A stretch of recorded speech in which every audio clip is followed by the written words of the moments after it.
Hello everyone, welcome back to my YouTube channel exceptional Insaan. कैसे हैं आप सभी? आई होप आप सब बढ़िया होंगे।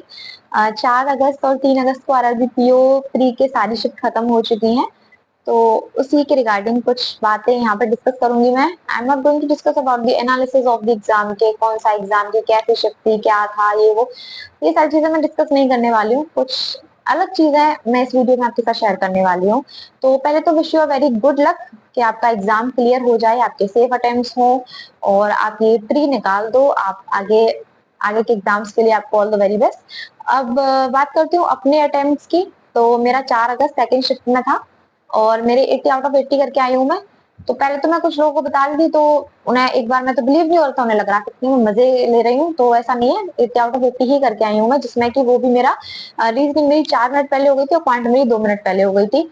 लेवल की अगर मैं बात करूँ, लेवल क्या था, तो जैसा कि मैंने बताया, I am not going to share the level of the exam. आप किसी और से पूछ लो कि उसके क्या अटेम्प्ट्स रहे हैं। अगर वो 75 प्लस बताता है तो इजी है, 60 टू 70 अराउंड बताता है इजी टू मॉडरेट है, और 60 से नीचे बताता है तो मॉडरेट है। मतलब उस हिसाब से आप कंपेयर कर सकते हो। अब मैं ये चीज क्यों नहीं बता रही हूँ, क्योंकि देखो कुछ लोग तो ना हमें अप्रिशिएट करते हैं कि हाँ यार तूने 80 की है, तू ये डिजर्व करती थी, ये वो, मतलब वो तुम्हें अच्छे से अप्रिशिएट करेंगे, तुम्हारे लिए क्लैप करेंगे। लेकिन कुछ लोग उनमें ऐसे भी होते हैं कि चाहे उनके खुद के अटेम्प्ट कितने भी हैं, उन्हें उससे कोई मतलब नहीं है, लेकिन they are going to they are never going to clap for you, है ना। वो हमेशा आपसे मतलब कुछ उल्टा ही बोलेंगे कि हाँ तेरी शिफ्ट इजी थी, शायद हो सकते थे 80 आउट ऑफ 80, तो प्रैक्टिस भी कर लेती है। मतलब उनकी जुबान से ऐसी ही बातें निकलेंगी कि इजी थी इसलिए हो गया, है ना ये चीज। तो फैक्ट तो यही है ना कि मैंने 80 किए हैं, बस मुझे इतना पता है। ठीक है, अब आती हूँ मेन चीज पे कि 80 किए पीओ में, तो वो मैं कैसे कर पाई। उसके कुछ उसमें कोई छोटा से छोटा फैक्टर भी अगर होगा ना जिसने मुझे मोटिवेट किया है 80 आउट ऑफ 80 करने के लिए, वो भी मैं आपके साथ शेयर करूंगी। तो सबसे पहला जो फैक्टर है वो है पॉजिटिव माइंडसेट का। मैं टू बी ऑनेस्ट, मैं आरआरबी पीओ के ज्यादा मॉक्स नहीं दे पाई थी, लेकिन हाँ मेरी तैयारी मुझे इतनी तो लग रही थी कि ज्यादा नहीं पर मैं कट ऑफ तो क्लियर कर ही लूंगी, इतनी तो मेरी तैयारी हमेशा रहती है ना। मतलब अगर आप एक्सटेम्पोर होके भी मुझे एग्जाम दिलवाने बैठा दोगे ना कि ये एग्जाम दे, तो मैं इतना तो मैं श्योर हूँ कि मैं कट ऑफ तो निकाल ही दूंगी।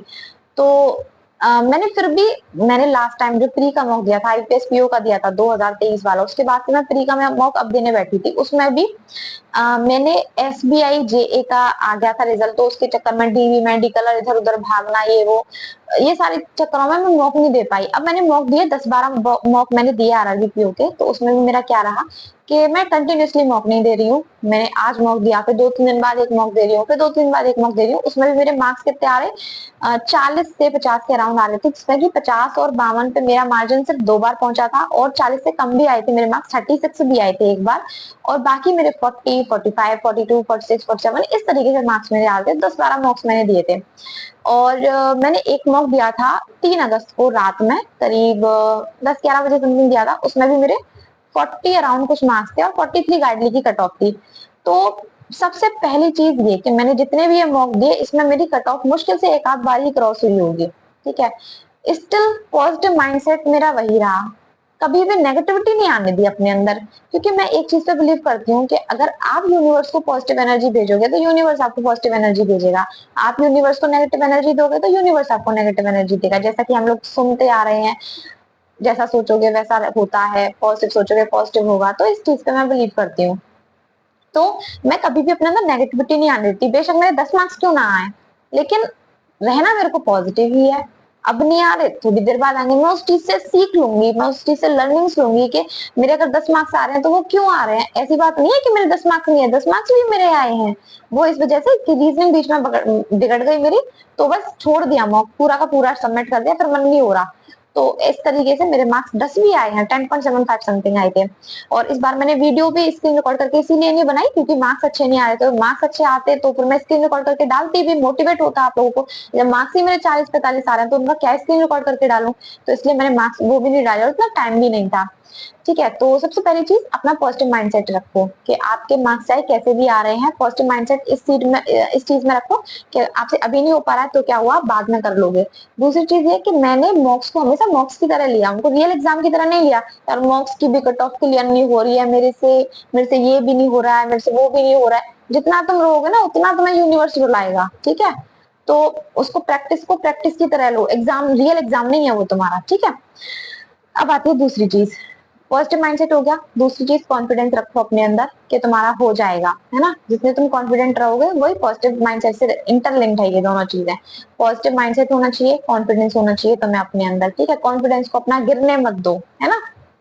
अब तीसरी चीज आती है पढ़ाई वाली, ये तो होगा यूनिवर्स से रिलेटेड। तीसरी चीज आती है पढ़ाई वाली, ठीक है। पढ़ाई में आपको कैसे, मतलब अटेम्प्ट आपको किस तरीके से करने थे। तो मैंने अटेम्प्ट जब किए थे, देखो रीजनिंग इजी थी। मेरे को एक चीज कंफर्म थी, मतलब मेरा एक ना, मैं घर से ही मोटिव लेके गई थी कि मुझे 80 आउट ऑफ 80 करना है। अब वो चीज मैं आपको लास्ट में शेयर करूंगी कि वो मोटिव मैं क्यों लेके गई थी 80 आउट ऑफ 80 वाला। उसके दो रीजंस थे, है ना। अब एक तो वो होते हैं कि मतलब वहां पे जाके पता चलेगी जैसा होगा एग्जाम वैसा होगा, लेकिन मैं घर से ही मन बना के गई थी, मुझे 80 आउट ऑफ 80 करके आना है, कैसे भी करके आना है 80। वो बाकी जो दो रीजन है वो मैं बाद में बताने वाली हूँ आपको, क्योंकि वो थोड़े से ऐसे ही शायद आपको मजाक लगे, तो इसलिए, है ना। तो अब मुझे 80 आउट ऑफ 80 करने थे, तो मैं घर से ही प्रॉपर स्ट्रेटेजी तैयार करके ले गई थी एग्जाम के लिए। अब वो स्ट्रेटेजी मेरी क्या थी और कैसे मैंने बनाई, मैंने जो 3 अगस्त को जो भी एग्जाम देके आए थे, सबसे मैंने मतलब जानने की कोशिश करी एग्जाम का लेवल क्या आ रहा है। तो दे ऑल सेड के रीजनिंग इजी थी, और क्वांट जो है मॉडरेट भी आ रही है, इजी भी आ रही है, और कुछ लोगों ने डिफिकल्ट भी बताई थी। एक से मैंने पूछा तो वो गाइडली लेवल बता रहे थे। तो गाइडली तो यार गॉड लेवल हो जाता है एकदम, मतलब गाइडली तो यार गाइडली ही है, उसमें कोई कितने कैसे ही कर देगा, मतलब 20-22 करना भी उसमें बहुत बड़ी बात हो जाती है। तो मैंने एक चीज समझ ली कि अगर वो गाइडली लेवल दे रहे हैं एग्जाम, तो प्रैक्टिस तो अच्छे से करनी चाहिए। मेरी तो इतनी अच्छी प्रैक्टिस है नहीं, तो मुझे जो है स्ट्रेटेजी अच्छे से तैयार करके ले जानी पड़ेगी। तो रीजनिंग का तो मैंने सोच लिया था कि रीजनिंग में 3 मिनट से ज्यादा किसी पजल को नहीं दूंगी। अगर 3 मिनट में अगर मैं उसमें फंस रही हूँ पजल में, तो तुरंत स्किप कर दूंगी, ठीक है। और बाकी कंडीशंस वगैरह को मुझे अच्छे से नोट करना है, सब चीज को, मतलब कंडीशंस को अच्छे से नोट करना है, कोई कंडीशन स्किप नहीं करनी, उसके बाद स्पीड बनानी है अपनी। रीजनिंग तो ऐसे हो गया मेरा। उसमें ब्लड रिलेशन में मेरी शिफ्ट वाले में काफी लोग फंसे थे, लेकिन वही था कि मैं एक एक चीज को ध्यान से करके लेके चल रही थी, तो मेरा हो गया रीजनिंग। मैं एक में भी नहीं फंसी, 40 के 40 हो गए। और सिलेक्टिव में रीजनिंग में भी रही थी, selective like in the sense कि जो वन लाइनर्स थे, एक जो मीनिंग वाला था, एक फॉरवर्ड बैकवर्ड वाला था, एक और था कोई वन लाइनर, वो भी मैंने लास्ट के लिए छोड़ दिया था। जैसे ही मेरे सारे क्वेश्चन हो गए, तो फिर मैंने लास्ट में वो पकड़ा। अब आती है क्वांट की बारी। क्वांट बेशक मेरे को इजी टू मॉडरेट लग रही थी, लेकिन पहला ही क्वेश्चन में जैसे वो सामने पहला क्वेश्चन आता है, मेंसुरेशन का पहला क्वेश्चन आया मेरे सामने। तो मेंसुरेशन में ना कभी कभार ऐसा होता है कि ज्यादा क्वेश्चन उसके किए नहीं, ज्यादा अच्छे से प्रैक्टिस की नहीं है, तो कभी कभार लगता है कि फॉर्मूला अगर बाई चांस इसमें मैंने गलत लगा दिया, तो मेरे 4-5 मिनट यही खराब हो जाएंगे। मैंने मुश्किल से उसको 5 सेकंड मैंने दिए, मतलब 4-5 सेकंड मैंने बस क्वेश्चन को देखा। देखने के बाद मैंने तुरंत स्किप कर दिया। स्किप मैंने क्यों किया, अगर बाई चांस मेरा उसमें कोई फॉर्मूला में गलत लगा देती, क्योंकि उसमें दो थे, एक स्फीयर था एक क्यूब था, दोनों से वो क्वेश्चन बना हुआ था। तो अगर बाई चांस मेरा उसमें फॉर्मूला गलत लग जाता, मेरे 4-5 मिनट वहां खराब हो जाते। अब वही 5 मिनट अगर मैं किसी और क्वेश्चन में जाके देती हूँ, मान लो अप्रोक्सीमेशन में दे रही हूँ या क्वाड्रेटिक में दे रही हूँ, तो कहाँ तो मेरे वो 5 मिनट में 5 क्वेश्चन बनने हैं, और कहाँ मेरे 5 मिनट में एक भी क्वेश्चन नहीं बनना। हो गए ना 5 मिनट और 5 क्वेश्चन बर्बाद। तो मेन चीज होती है कि आपको सिलेक्टिव रहना पड़ेगा, कौन सा क्वेश्चन स्किप करना है, कौन सा क्वेश्चन लास्ट के लिए छोड़ना है, कौन सा क्वेश्चन पहले पकड़ना है, ये चीज आपको देखनी चाहिए। तो वो पहला क्वेश्चन मैंने तुरंत 5 सेकंड में स्किप कर दिया। दूसरा क्वेश्चन आया, दूसरा क्वेश्चन मैंने किया था, तो इस तरीके से मैं सिलेक्टिव रही थी क्वेश्चंस को लेके। तो ऐसे करके मेरे 3 क्वेश्चंस बचे थे लास्ट में, तो वही मेंसुरेशन वाला, दो तीन क्वेश्चन और थे, तो उनको मैंने सबसे लास्ट में रखा। और फिर लास्ट में भी मैंने सिलेक्टिव होके ही किया। लास्ट में भी वो जो मेंसुरेशन वाला था उसको मैंने सबसे लास्ट में ही किया था, और एक और था सीआई वाला, उसको भी मैंने सबसे लास्ट में किया था, मतलब मेंसुरेशन वाले के बाद में सीआई वाले को किया था, क्योंकि उसमें एक इक्वेशन बन रही थी, तो इक्वेशन बनाने की बजाय मैंने उसको ऑप्शन से करना सही समझा, है ना। तो ये भी एक चीज हो जाती है कि आपको सिलेक्टिव रहना पड़ेगा क्वेश्चंस को लेके, ठीक है। कौन सा क्वेश्चन स्किप करना है, कौन सा क्वेश्चन आपको लास्ट में रखना है, ये सारी चीज आपको पता होनी चाहिए। और ये सारी चीजें मॉक से आपको बेटर पता होती हैं। तो मैं घर से ये स्ट्रेटेजी बना के ले गई थी कि मुझे सिलेक्टिव रहना है, और मुझे किसी क्वेश्चन में फंसना नहीं है, और अगर मैं फंसती हूँ तो 2-3 मिनट से ज्यादा उस क्वेश्चन को मुझे देनी नहीं है, ठीक है।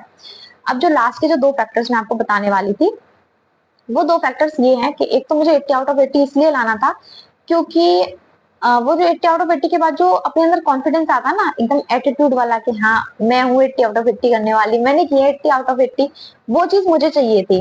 मतलब ऐसी बात नहीं है कि मैं आपको ओवर कॉन्फिडेंट होके एकदम बहुत ज्यादा एटीट्यूड ईगो और ये फलाना ढिकाना, नेगेटिव तरीके से नहीं कह रही हूँ मैं, मुझे 80 आउट ऑफ 80 लेके आना था, मुझे ये वाली वाइब चाहिए थी, इसलिए एक ये मेरा था टारगेट, मुझे 80 आउट ऑफ 80 करना है, कैसे भी करना है, ठीक है। एक तो होता है कि मुझे जॉब चाहिए, जॉब के लिए करना है यार, ये वो अच्छा स्कोर करना है, मुझे इसमें मजा आ रहा था, इसलिए मुझे 80 आउट ऑफ 80 करना था। दूसरा जो फैक्टर था, इस पे शायद आपको हंसी आए, पर हाँ, मैंने बताया जैसा कि कोई भी एक छोटे से छोटा भी मोटिवेटिंग फैक्टर होगा तो वो मैं आपके साथ शेयर जरूर करूंगी। तो वो ये है कि मेरे एक दोस्त ने मेरे से बोल दिया था कि अगर तू 75 प्लस इतना करके आती है तो I will offer you an pizza, और एक पिज्जा नहीं, मैं तुझे 2 पिज्जा ऑफर करूंगा। तो ये भी मेरे लिए एक छोटा सा मोटिवेटिंग फैक्टर बन गया कि मुझे 80 आउट ऑफ 80 तो वैसे भी करना है, थोड़े से और एफर्ट्स मार दूंगी तो शायद क्या पता और मेरे हो ही जाए 80 आउट ऑफ 80, और ऊपर से ये मेरे को पिज्जा की ट्रीट भी देगा। तो थोड़ा सा ये भी मोटिवेटिंग फैक्टर था मेरे लिए, और फिर ऊपर से दोस्त लोगों में अलग वाइब आएगी कि हाँ 80 आउट ऑफ 80 किए हैं, कुछ कुछ ऐसा भी था, कुछ भी समझ लो अब आप, है ना। तो ये मेरे था कुछ 80 आउट ऑफ 80 करने का। बाकी यहीं पे मैं अपना वीडियो एंड करती हूँ। अगर आपको और कुछ मेरे से जानना है तो आप मेरे को टेलीग्राम पे मैसेज कर सकते हो। टेलीग्राम की मैं लिंक आपको नीचे डिस्क्रिप्शन बॉक्स में दे दूंगी, आप वहां से आप चैनल ज्वाइन कर सकते हो, डिस्कशन ग्रुप को ज्वाइन कर सकते हो। और कोई भी आपको कोई भी अगर आपको जानकारी चाहिए, कोई भी कंटेंट या सोर्सेज या जो भी आपको करंट अफेयर्स क्यूआरई से रिलेटेड कुछ भी आपको कुछ भी जानना है, पूछना है, तो आप डायरेक्टली मेरे को टेलीग्राम पे मैसेज कर सकते हो। टेलीग्राम, इंस्टाग्राम, कहीं पे भी I will be there for you. जितनी हेल्प मैं कर सकती हूँ उतनी जरूर करूंगी। बाकी आपके आगे के एग्जाम्स के लिए ऑल द वेरी बेस्ट। इसके लिए आपको बेस्ट बेस्ट ऑफ लक। यहीं पर वीडियो एंड करती हूँ अपना। Thank you, bye bye, take care.